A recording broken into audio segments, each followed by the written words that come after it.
Beredar informasi di berbagai sosial media bahwa jika Palestina merdeka, maka akan terjadi kiamat. Anggapan ini berasal dari hadis yang menarasikan bahwa ketika khilafah telah tiba di Baitul Maqdis, Yerusalem, Palestina, maka saat itu akan tiba saat gempa bumi, bencana besar, dan hari kiamat semakin dekat. Berikut bunyi lengkap hadis tersebut. Kami diberitahu oleh Ahmad bin Salih, yang diberitahu oleh Asad bin Musa, yang diberitahu oleh Muawiyah bin Salih, yang memberitahu saya, bahwa Imzuk al-Yadi mengisahkan kepada saya, ia berkata, Abdullah bin Hawala al-Asdi datang kepadaku dan berkata, Rasulullah Shallallahu Alaihi Wasallam mengutus kami untuk menjarah dengan harapan mendapatkan harta rampasan, tetapi kami kembali tanpa berhasil mendapatkan apapun. Kemudian, Rasulullah Shallallahu Alaihi Wasallam melihat kelelahan yang terpancar di wajah kami, lalu berdiri di tengah-tengah kami dan berdoa, Ya Allah, janganlah Engkau menimpakan beban kepada mereka yang mereka tidak sanggup memikulnya. Dan janganlah Engkau menimpakan beban kepada diri mereka sendiri sehingga mereka menjadi lemah. Dan janganlah Engkau menyerahkan mereka kepada orang-orang lain sehingga orang lain akan memanfaatkan mereka. Kemudian, Rasulullah Shallallahu Alaihi Wasallam meletakkan tangannya di atas kepalaku, atau dia mungkin mengatakan, hamah, leher, kepala, lalu dia berkata, Wahai Ibn Hawala, ketika kamu melihat khilafah telah turun ke Baitul Maqdis, Yerusalem, maka saat itu akan mendekat gempa bumi, bencana besar, dan masalah besar. Pada hari itu, saat kiamat akan lebih dekat bagi manusia daripada jarak ini antara tanganku dan kepalamu. Abu Dawud berkata, Abdullah bin Hawala adalah dari Homs. Hr. Abu Dawud. Dalam kitab Syarah Sunan Abi Dawud, Ibnu Ruslan menjelaskan bahwa Abdullah bin Hawala hidup sampai ia menyaksikan dua masa kekhalifahan yang berbeda selama zaman Umayyah. Yang pertama adalah kekhalifahan Muawiyah bin Abi Sufyan yang terjadi pada bulan Syawal tahun 41 Hijriah di kota suci Yerusalem, Bait al-Maqdis. Abdullah bin Hawala juga hidup sampai masa kekhalifahan Abdul Malik bin Marwan, yang dimulai pada tahun 80 Hijriah di wilayah Damaskus, Syam. Selama masa ini, banyak gempa bumi terjadi.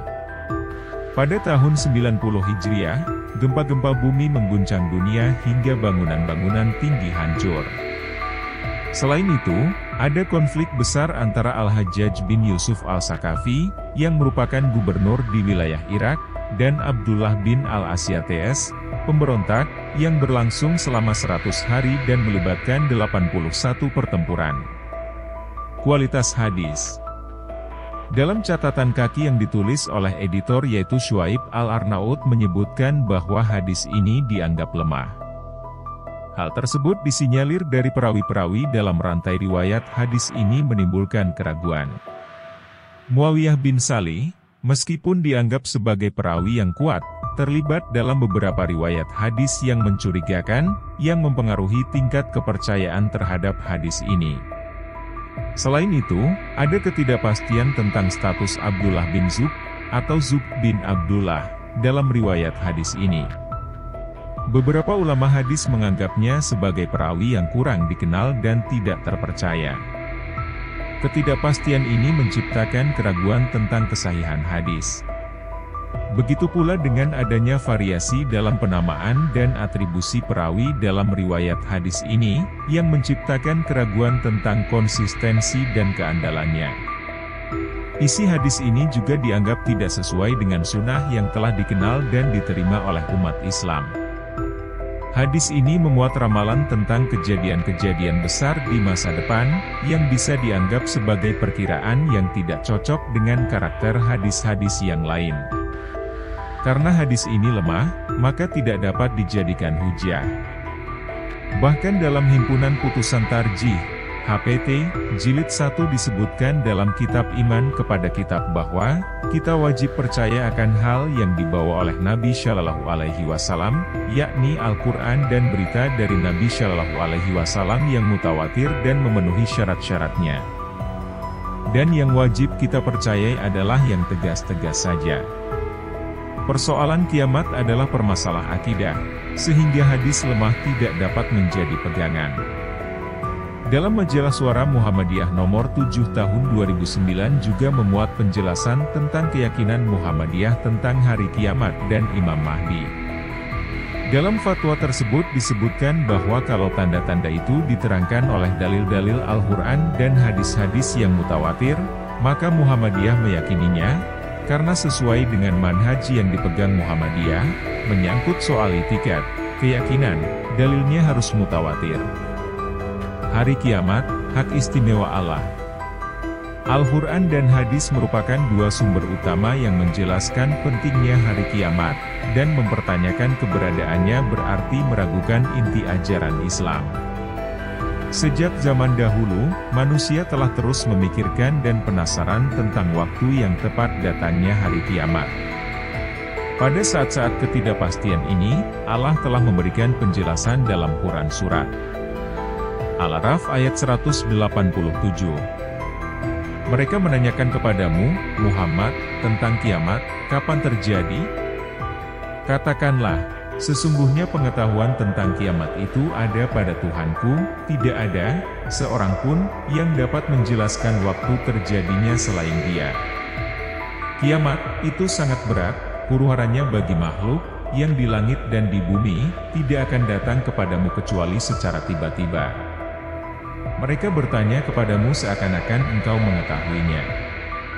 Katakanlah, Muhammad, sesungguhnya pengetahuan tentang hari kiamat ada pada Allah, tetapi kebanyakan manusia tidak mengetahui. Dalam ayat ini, Allah menegaskan bahwa hanya Dialah yang mengetahui waktu pasti datangnya hari kiamat. Para rasul, nabi, malaikat, dan jin tidak memiliki pengetahuan ini. Oleh karena itu, keyakinan kepada hari kiamat adalah suatu prinsip iman yang tidak boleh disangsikan dalam Islam. Mempercayai hari akhir adalah esensial bagi seorang muslim. Meski demikian, hanya Allah yang tahu kapan peristiwa besar ini akan datang menghampiri makhluk hidup. Kemerdekaan Palestina dan hari kiamat. Karena hari kiamat hanya Allah yang tahu, maka hadis di atas dengan sendirinya bertentangan dengan klaim Allah di dalam Al-Quran. Karena itu, kemenangan dan kemerdekaan Palestina bukan pertanda semakin dekatnya kiamat. Kiamat hanya akan terjadi dengan izin Allah, cepat atau lambat, tidak perlu bagi kita untuk berspekulasi tentang waktu kiamat. Dengan demikian, meskipun perjuangan dan aspirasi kemerdekaan Palestina adalah hal yang patut didukung, kita harus ingat bahwa hubungannya dengan hari kiamat adalah misteri yang hanya Allah yang tahu.